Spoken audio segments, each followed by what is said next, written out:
Bonjour à tous et à toutes. Aujourd'hui dans notre rubrique Vivre ensemble entre parenthèses, nous allons nous intéresser à l'une des centrales de notre époque, le vagin parfait est-il souhaitable? Et pour qui? De plus en plus de femmes recourent à la chirurgie esthétique pour réduire leur sexe. Quelque chose de perturbant se joue là, nous dit la chroniqueuse de La Matinale, Maya Mazorette. Le sexe selon Maya. Les beaux jours reviennent et avec eux, nos rêves extra small. Lectrice, allez-vous perdre 3 kilos avant l'été, ou 3 centimètres, là, en bas? Voilà des années que la tendance se confirme et que la chirurgie esthétique de l'intime étend son bistouri. Aux États-Unis, plus de 12 000 femmes ont taillé dans le gras en 2016, contre 5 000 3 ans plus tôt, une augmentation constante, à 2 chiffres, chaque année. Il n'est évidemment pas question de mettre toutes les clientes dans le même panier condescendant, celui des stupides victimes de la tendance. Certaines peuvent effectivement être gênées dans leurs mouvements. Mais tout de même, quelque chose se joue là de perturbant. Les chirurgiens proposent des choix aussi divers que folkloriques, réduction des lèvres certes, mais aussi blanchiment, car la vulve idéale est, tiens donc, pâle, ou amplification du point G.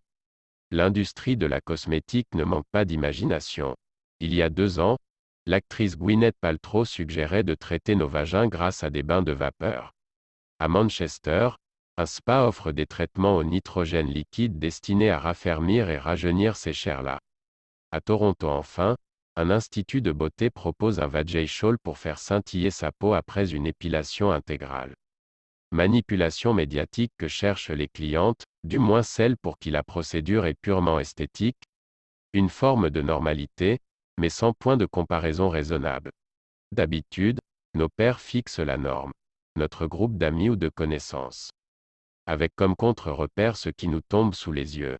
Malheureusement, il a été prouvé, et à répétition, que les femmes exposées à des silhouettes irréalistes, typiquement celles des magazines, écopent d'une mauvaise estime et d'un sentiment de malaise pouvant aller jusqu'à la dépression. Ces effets commencent à se faire sentir dès que les petites filles ont 7 ans. Les zones génitales ne sont pas épargnées par la manipulation médiatique, de la pornographie à la photo de mode où le maillot de bain ne laisse paraître ni pilosité ni volume. Le sexe féminin apparaît comme lisse et plat, quand il ne l'est pas, on appelle le relief de la fente un pied de chameau. Mais dans le cas des parties intimes, les femmes ne peuvent pas compenser le matraquage par une comparaison avec leur père. Nous ne sommes pas en Scandinavie pour partager des saunas nus avec nos amis. Nous n'urinons pas publiquement comme dans les pissotières. Les vestiaires sportifs ou les douches collectives ne sont pas systématiques, et la norme sociale veut qu'on ne regarde pas, même en jetant quelques coups d'œil, encore faudrait-il que notre camarade de musculation ait la gentillesse d'écarter les jambes pile à ce moment-là. C'est tout pour le moment. Merci pour votre fidélité. Likez, commentez, partagez. Abonnez-vous. Bye.